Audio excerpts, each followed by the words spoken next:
Well, as you know, President Trump has directed U.S. Central Command to restart the free flow of commerce through the Strait of Hormuz under the umbrella of Project Freedom. To be clear, this operation is separate and distinct from Operation Epic Fury. Project Freedom is defensive in nature, focused in scope, and temporary in duration, with one mission: protecting innocent commercial shipping from Iranian aggression. American forces won't need to enter Iranian waters or airspace. It's not necessary. We're not looking for a fight, but Iran also cannot be allowed to block innocent countries and their goods from an international waterway. Iran is the clear aggressor, harassing civilian vessels, threatening mariners from every nation indiscriminately, and weaponizing a critical choke point for its own financial benefit, or at least trying to. For too long, Iran has been harassing ships, shooting at civilian tankers from all nations, and trying to impose a tolling system. Iran's plan, a form of international extortion, is unacceptable. That ends with Project Freedom. 2 U.S. commercial ships, along with American destroyers, have already safely transited the strait, showing the lane is clear. We know the Iranians are embarrassed by this fact. They said they control the strait. They do not. So American ships led the way, commercial and military, shouldering the initial risk from the front, as Americans always do. And right now, hundreds more ships from nations around the world are lining up to transit. CENTCOM, along with partner nations, is in active communication with hundreds of ships, shipping companies, and insurers. All of these ships from all around the world want to get out of the Iranian trap that they have been stuck inside. As a direct gift from the United States to the world, we have established a powerful red, white, and blue dome over the strait. American destroyers are on station, supported by hundreds of fighter jets, helicopters, drones, and surveillance aircraft, providing 24/7 overwatch for peaceful commercial vessels. Except Iran's, of course, which is why our ironclad blockade remains in full effect as well. In fact, 6 ships tried to run the blockade out of Iranian ports as Project Freedom commenced, and they were all turned around. This is more than strategy, it's also humanitarian. By breaking Iran's illegal stranglehold, we're protecting the lives and livelihoods of sailors from dozens of countries, securing global energy routes, and preventing shortages that hit the world's poorest people the hardest. Once again, America is using its strength to lift up others. Iran is trying to subjugate the world. To what remains of Iran's forces, if you attack American troops or innocent commercial shipping, you will face overwhelming and devastating American firepower. The president has been very clear about this. We prefer this to be a peaceful operation, but are locked and loaded to defend our people, our ships, our aircraft, and this mission without hesitation. To Iran, let innocent ships pass freely. These international waters belong to all nations, not to Iran to tax, toll, or control. To our partners, allies, and the rest of the world, this is a temporary mission for us. As I've said before, the world needs this waterway a lot more than we do. We're stabilizing the situation so commerce can flow again, but we expect the world to step up. At the appropriate time and soon, we will hand responsibility back to you. To the incredible Americans executing this mission right now, simply thank you. Your courage, your readiness, your unmatched professionalism and precision are why the world can breathe easier today and every day. You are and always will be the greatest fighting force in human history, unmatched always. Project Freedom is underway. Commerce will be flowing, and America is once again leading with strength, clarity, and purpose for the benefit of the entire world. Our will is unshakable. God bless our troops, and God bless the mighty United States Navy as well. Mr. Chairman, over to you. Thank you, Mr. Secretary, and good morning, everyone. Thanks for being here. On Sunday, at the direction of the President, CENTCOM initiated Project Freedom with the objective of facilitating the safe passage of international commercial shipping through the Strait of Hormuz. Over the past 7 weeks, Iran's repeatedly threatened and attacked commercial shipping in the Strait in order to effectively cut off commercial traffic and damage the global economy. By obstructing one of the world's most critical maritime checkpoints, a vital transit route for approximately 1/5 of the global oil consumption, Iran is weaponizing the global supply chain. This action disregards established navigational rights and the law of the sea, and the regime led by the IRGC is effectively attempting to hold the entire global economy hostage. Let me give you an update of the last few days of activities, and if you take a look at the map here, as the Secretary said, the United States has established Project Freedom to open up the Strait of Hormuz. This graphic highlights the kinetic engagements that the Iranians have attempted to make or have taken against the region. The green dots and blue dots show the groupings of commercial, cargo, and tanker vessels, and the United States has established a significant presence over the strait here in order to open up the free flow of commerce, noting the blockade still continues along the eastern flank. The map shows the examples and samples of Iranian attacks against commercial vessels in the strait, as well as the Gulf of Oman and up in the Arabian Gulf. Since the ceasefire was announced, Iran has fired at commercial vessels 9 times and seized 2 container ships, and they've attacked U.S. forces more than 10 times, all below the threshold of restarting major combat operations at this point. You can also see the group of tankers and cargo vessels in the U.S. blockade line, as I mentioned. As a result of Iran's indiscriminate attacks across the region, there are currently 22,500 mariners embarked on more than 1,550 commercial vessels trapped in the Arabian Gulf, unable to transit. In addition to shipping, Iran has continued to deliberately attack its neighbors. Just yesterday, Iran attacked Oman once and the UAE 3 times, including an attack on Fujairah oil terminal, which was successfully defeated.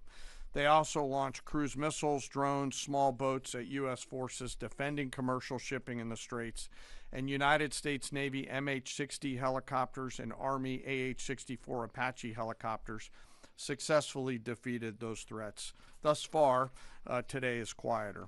Let me describe this defensive operation just a few clicks down for you.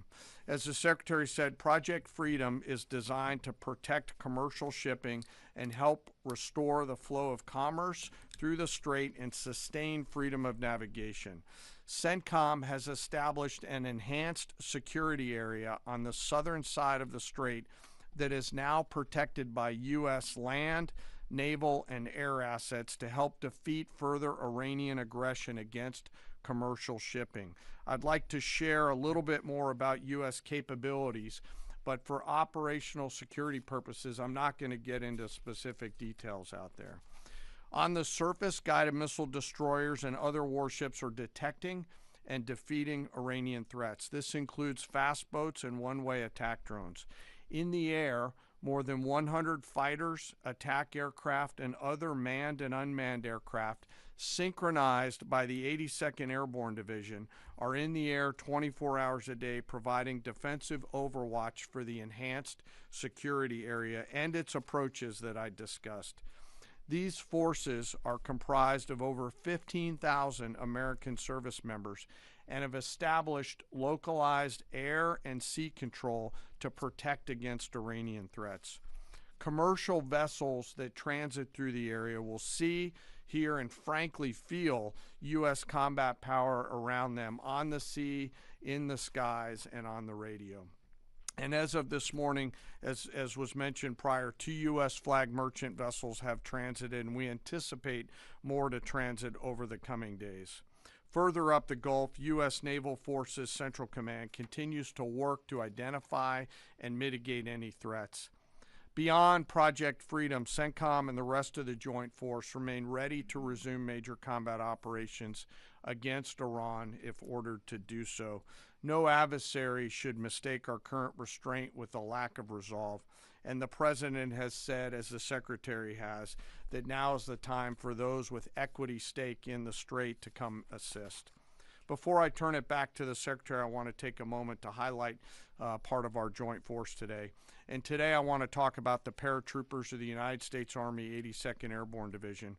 When the President or the Secretary need immediate, scalable, and lethal combat power in CENTCOM or elsewhere, the All-American Division answers the call. The 82nd is the core of our nation's immediate response force and ready to deploy within hours of notice. These paratroopers are capable of accomplishing any mission in any environment, constantly training, constantly ready to jump from Air Force aircraft into ground combat and seize key terrain if ordered to do so, just like their predecessors did in Sicily and Normandy in World War II, or to secure or enable the follow-on forces to flow into theater as they did in Grenada or Panama. They can do the range of missions from counterinsurgency to counterterrorism operations to power projection, as they have many times over the course of the history of this great division.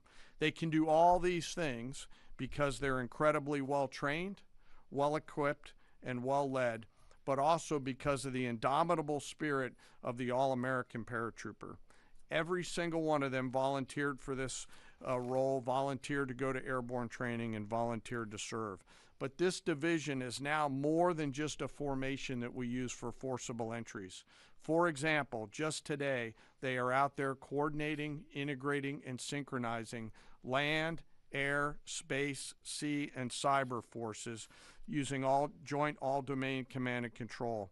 They use next-generation tactical networks that are AI-enabled to augment intelligence and operations, and they seamlessly synchronize all of these effects and are doing so in support of Project Freedom as we speak.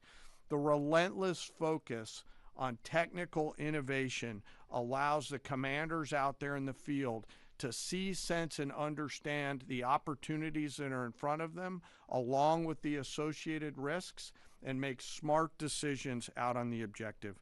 With incredible courage, tenacity, and grit, they are going all the way every day, and whenever the nation calls on them, they are there to answer the call. We are grateful for their service and their leadership.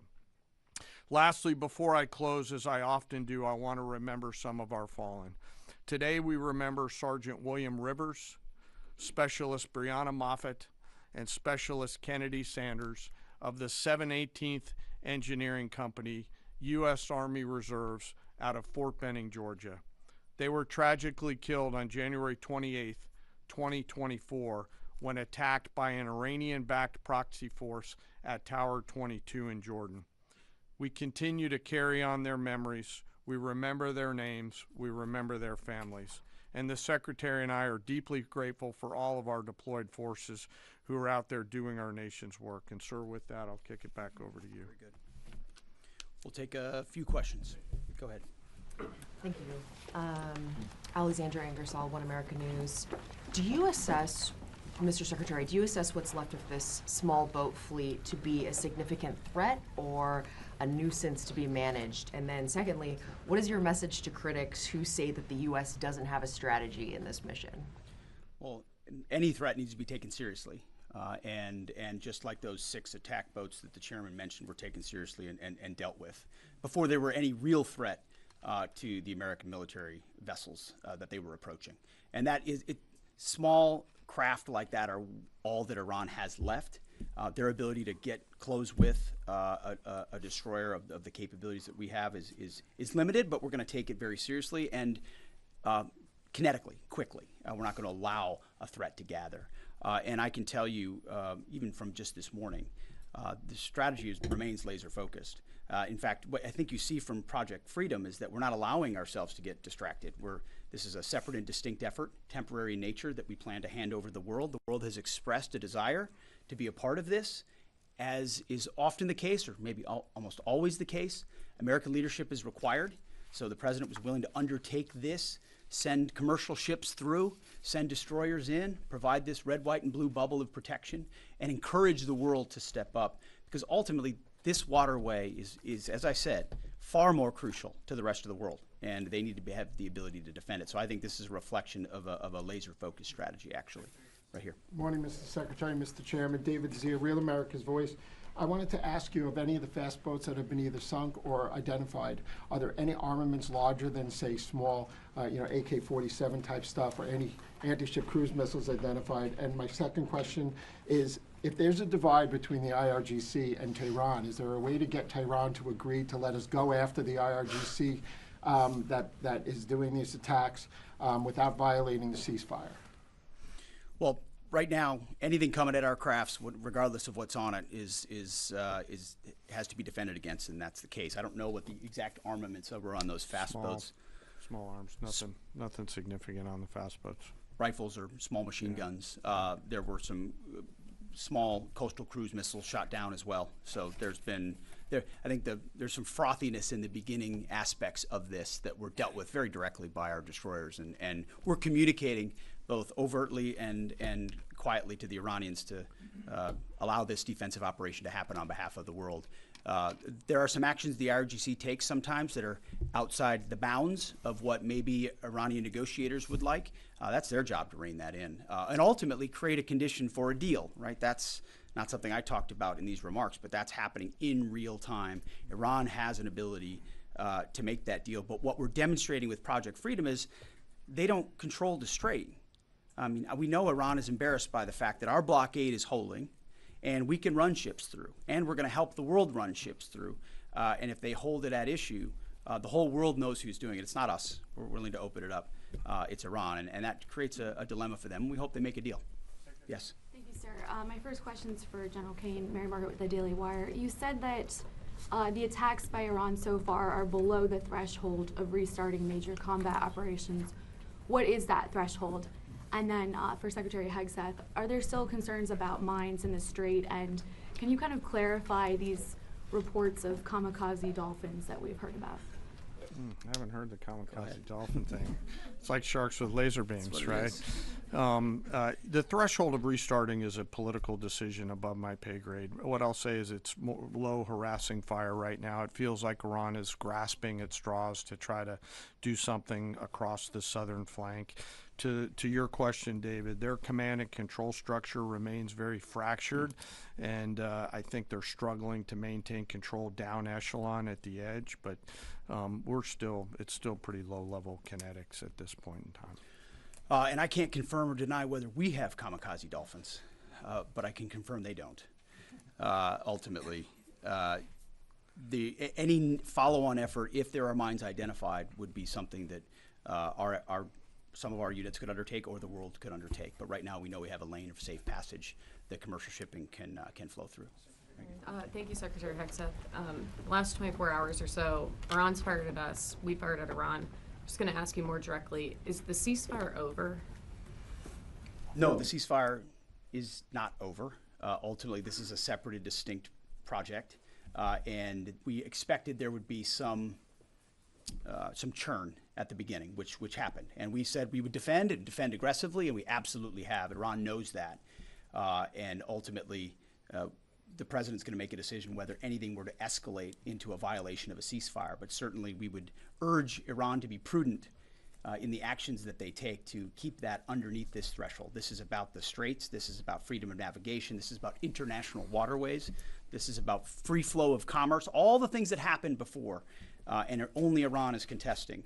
So right now, the ceasefire certainly holds, but we're going to be watching very, very closely. Absolutely. Secretary James, go ahead. Mr. Secretary, thank you. General, thank you. I want to first express my gratitude and admiration for the work you do and for everyone involved in our armed forces, and also for the accomplishments of Operation Epic Fury, which I think are too often dismissed too lightly. But those accomplishments don't obscure, I think, a central default that has occurred here, and I would like you both to address it. On the first day of this conflict, President Trump addressed the Iranian people directly and said, when we're finished, take over your government. It'll be yours to take. And then on the seventh day of the conflict, in a Truth Social post, the president said, quote, there will be no deal with Iran except, all caps, exclamation mark, unconditional surrender. What happens to that pledge to the Iranians? And when did the president decide to capitulate on his demand for unconditional surrender? Well, James, I wouldn't. You started out nicely, but you ended exactly where we knew you would end. The president hasn't capitulated on anything. He holds the cards. We maintain the upper hand, and Project Freedom only strengthens that hand. And so he will ensure that whatever deal is made or whatever end state is reached creates ensuring that Iran never has a nuclear weapon, which is number one, and he's been focused on that, and the deal and discussions are centered on that. And what the Iranian people take advantage of after the fact is up to them, and he's been very clear about that. And maybe you do it now, maybe it happens later, but ultimately he's also been clear, we're not going to entangle this into some nation-building project. Our objectives are clear. They've been pursued from day one. Hopefully the Iranian people take advantage of that because they're being taken advantage of by this regime. As you know, 45,000 Iranians, innocent Iranians, killed before the outset of this. That's what this government does, kills their own innocent civilians. Getting out from underneath that is going to be a challenge of the Iranian people, and we certainly hope they take advantage of that. Thank you. Can I have one follow, please? Go ahead. If I may. Everybody else one follow. follows directives. Go ahead. Thank you, Mr. Secretary. Can you share any information regarding the South Korean ship that was reportedly hit by Iran? Is Seoul in contact with the U.S. military about it? And is there any indication that they would heed Trump's call made on social media to join Project Freedom? We hope so. We're in contact with that ship, CENTCOM, I should say, and the Maritime Coordination Forces are in touch. And I think targeting like that is a reflection of the indiscriminate nature of what Iran is doing. We hope South Korea would step up, just like we hope Japan would step up, just like we hope Australia would step up, just like we hope Europe steps up. But we're not waiting for them to do so. We're looking to set the conditions to hand to them. But the president was clear in his truth message that, hey, this is your ship. You should take part in helping to defend it. We very much hope they do. James, go ahead.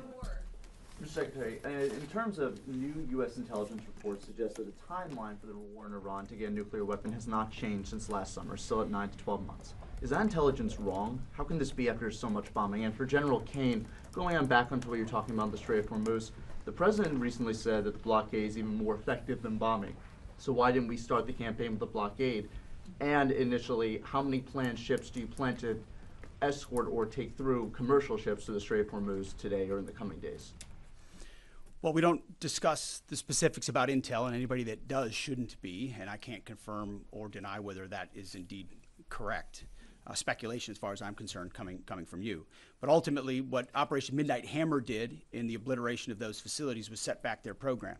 And then, because of the efforts of that 12-day war, the president was able to recognize that this threat, while they continued to seek nuclear capabilities, their will was still there to seek a nuclear bomb.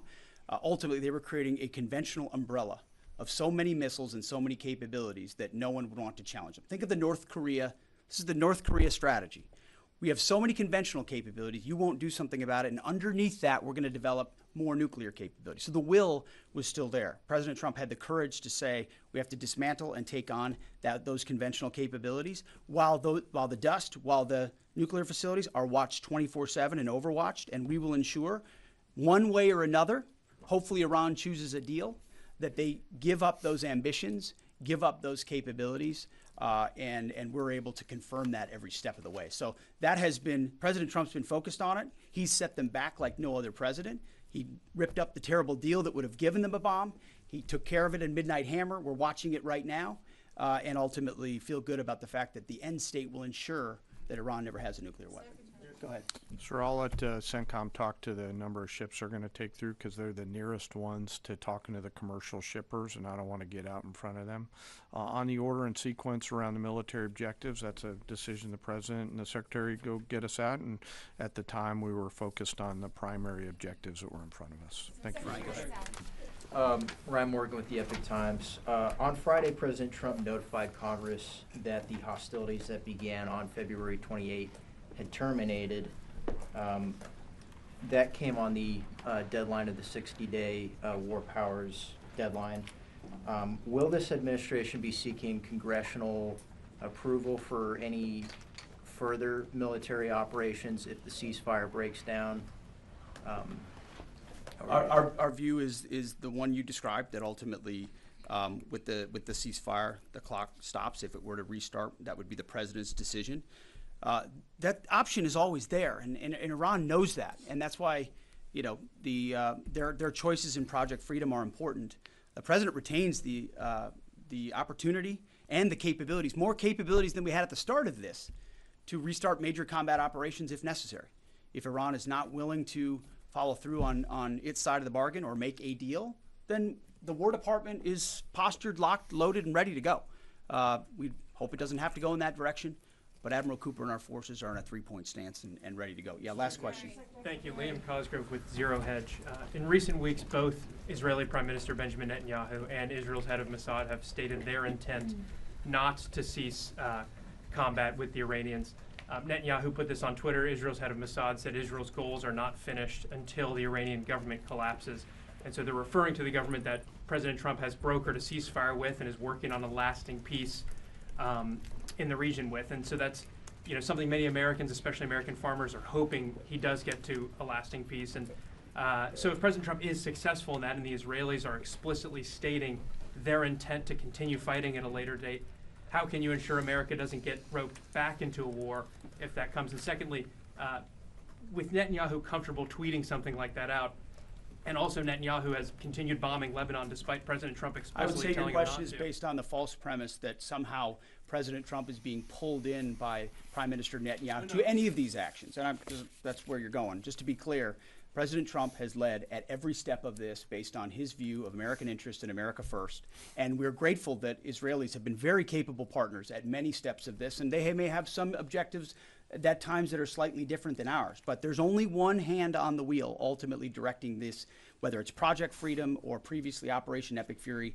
and it's President Trump. So we're grateful for their input, their insights, the existential nature of the threat they face from an Iranian bomb, the capabilities that they can bring to that, but ultimately the coordination will happen with the leadership of President Trump. Thank you very much. I appreciate it. Thank you.